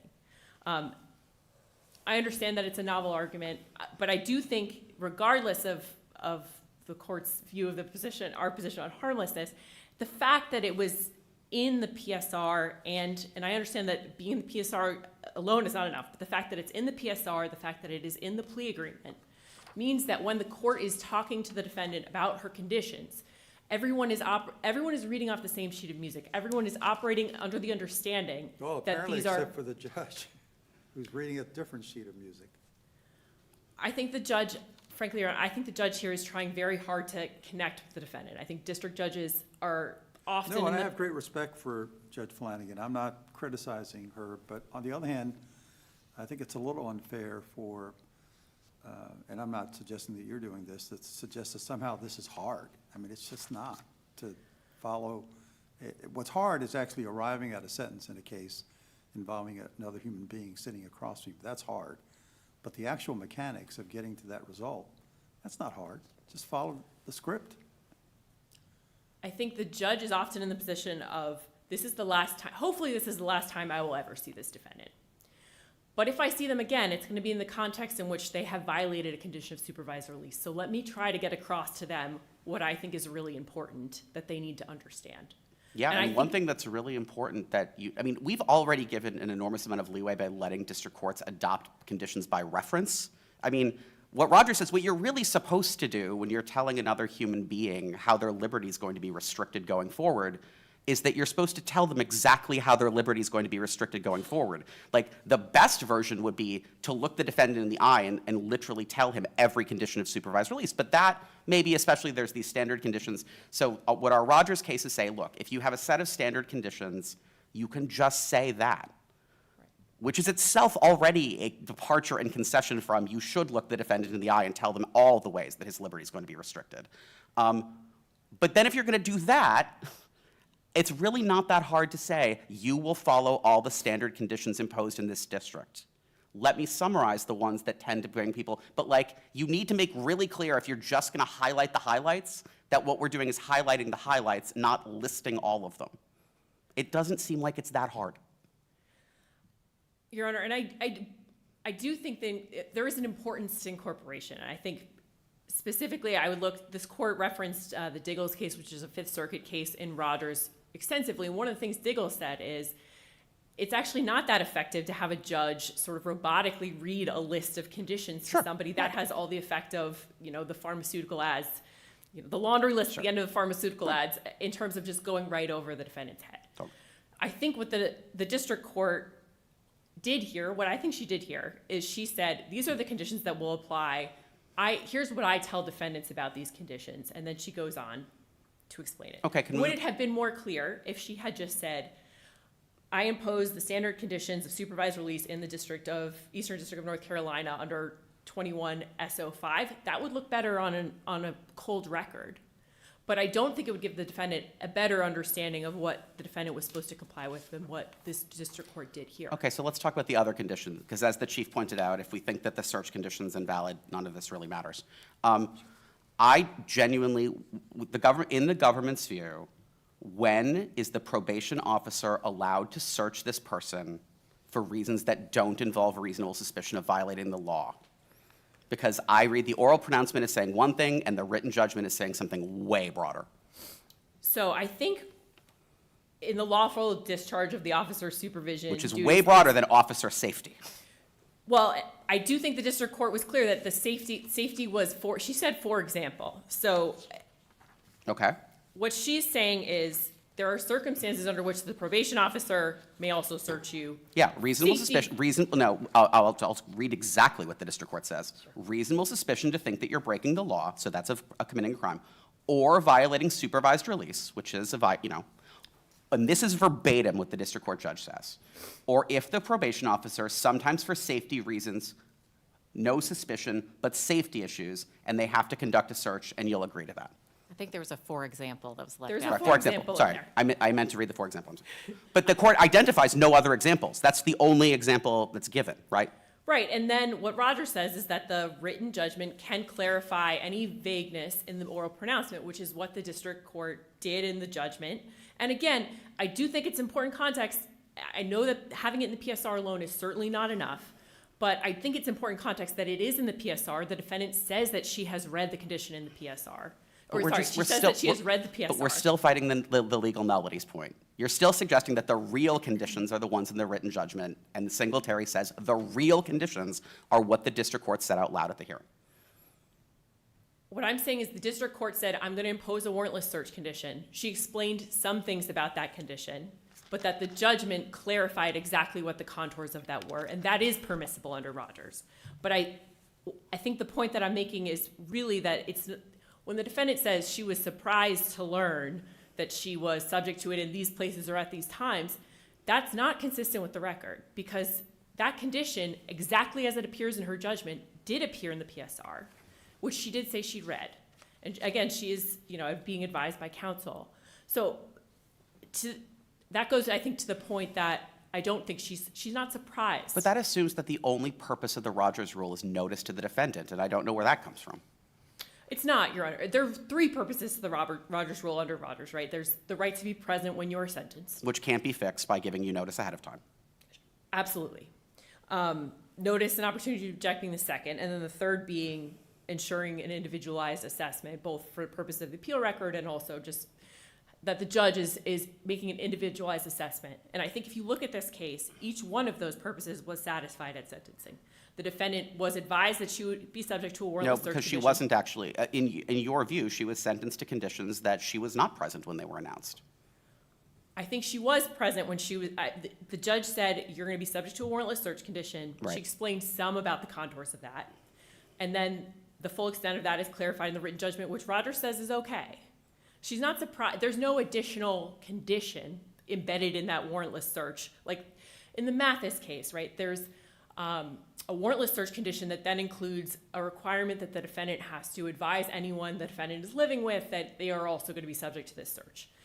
That part of it was only in the written judgment and not orally pronounced. And what this court said is that's an additional condition. That's an additional obligation on the defendant that was not explained orally.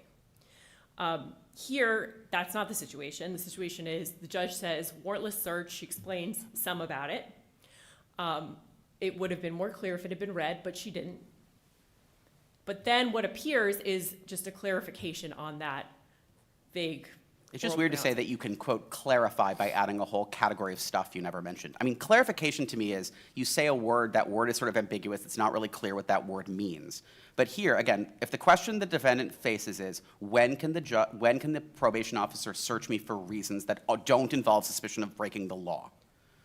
The only example, I agree, the judge phrased it by example, but the only example the judge gave was safety. And there's a whole lot of things that probation officers do as part of their lawful authority. They're not about safety. So I don't think that's clarification. That's adding an additional set of circumstances that were never mentioned orally. I disagree because I think it's clear that it's an example. And again, the full language is known to everyone who's in the courtroom that day before the defendant even arrives, right? So all of the parties. Well, hold on. The district court is not bound by the parties' little plea agreement about what the district court's going to do, right? And I'm not talking about the plea agreement. I'm saying the PSR, the exact language. The district court is not bound by what the probation officer recommends in the PSR. You're absolutely correct. Not bound by that. But when she imposes a warrantless search condition that references the same sort of general categories that are in that condition, I do think that it's appropriate for that to be clarified in the written judgment. And I don't think that what the district court did here was add or broaden or materially do anything materially inconsistent with what she said she was going to do at sentencing.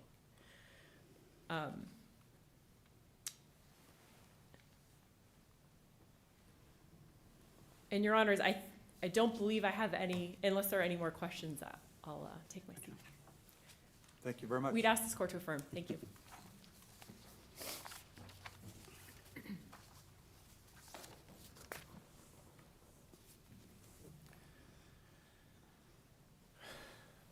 I don't have very much to add. The court is Do certainly. you agree with the understanding that Rogers announced that what is said orally is the judgment? Rogers and Singletary, yes. Mhm. And so anything that's added beyond the oral pronouncement is a nullity?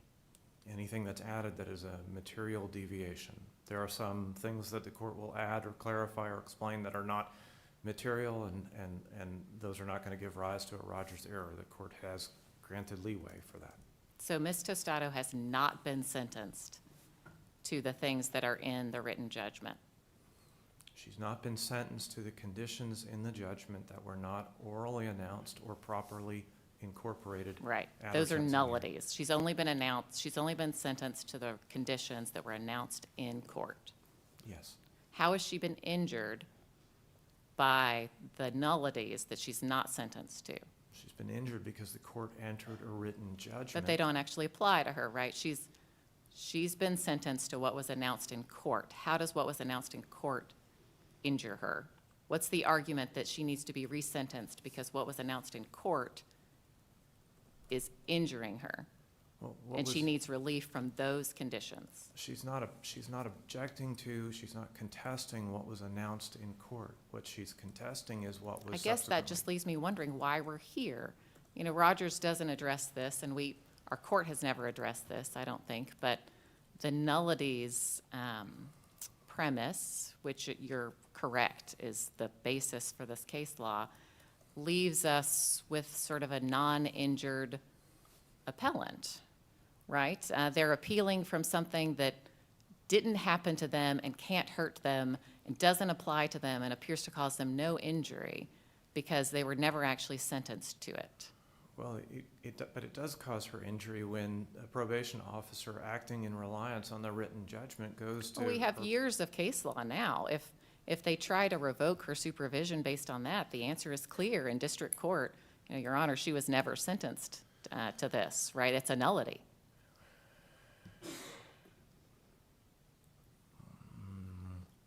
I'm not sure about that, Judge Rushing. Well, wait. I mean, what's the injury, I guess, is the question. What's the hook? Why are we here? I mean, all I can tell you, the hook is she's appealing conditions of supervision that were listed in a judgment that the court did not correctly pronounce. But that's not the judgment that governs, right? We've said that it's what's announced in court, and so Well- how does it hurt her? Because what's going to be enforced, what anybody's going to be looking at in determining whether she violated these conditions of supervised release is the written piece of paper that's on file in ECF. So I'm trying But to we've think, said that's a nullity. I just Nobody's gonna don't, go I back don't and look at the understand. transcript. I don't understand how that follows from our precedent. Maybe the problem is probation offices are not following our precedent in this area, but clearly we've said repeatedly what controls and what binds and what she's subject to going forward is what was announced in court. And we have in the transcript what was announced in court, and you don't seem to have a problem with her being bound by that, right? Correct. Okay. But Judge, I can't imagine a case where a probation officer, in deciding whether she's violated her conditions of supervised release, is going back and pulling up the sentencing transcript and reading the sentencing transcript. Yeah, me neither, and but that's comparing it to like, the written judgment and saying, but that's like okay, a well, jurisdictional problem here and maybe with all of our precedent, but it's not, it doesn't explain why, I mean, you have appealed something that doesn't seem to, under our precedent is not going to affect her. I suppose the remedy would be an explicit direction to the district court to strike those offending provisions from the judgment, which we said Which- is not part of Rogers. which we don't do. I mean, the court has said repeatedly, over and over, right? We remand for. And you don't need an appeal for that. If that's your solution, you go to the district court and say, look, you've made up some nullities here. Please make sure that it reflects your accurate judgment.